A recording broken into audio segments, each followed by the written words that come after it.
లోక్సభలోనే కాదు రాజ్యసభలోనూ ఆపరేషన్ సింధూర్పై వాడి వేడి చర్చ జరిగింది. రాజ్యసభ విపక్ష నేత మల్లికార్జున ఖర్గేను ఉద్దేశించి కొన్ని అభ్యంతరకర వ్యాఖ్యలు చేశారు జేపీ నడ్డా.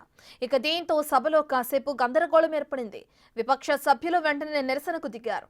దీంతో జేపీ నడ్డా వెంటనే తనను క్షమించాలని ఖర్గేను కోరారు.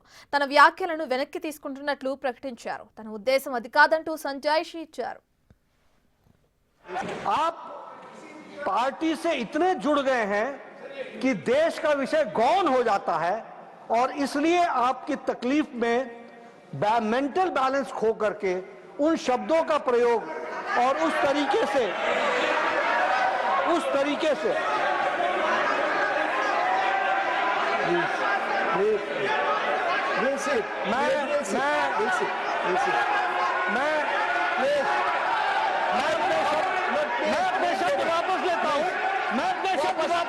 वापस लिया सब। I take back my words. Yes, take it back. Yes, I take back my words.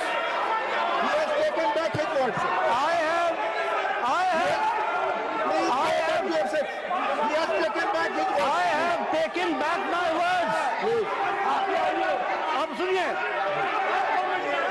मानसिक असंतुलन नहीं, भावावेश में ऑन रिकॉर्ड भावावेश कर दीजिए।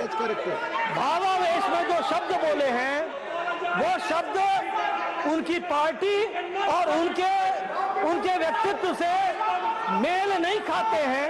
उनको निश्चित रूप से एक्सपंज करने की कृपा करें, यही मैं कहना चाहता हूं। आप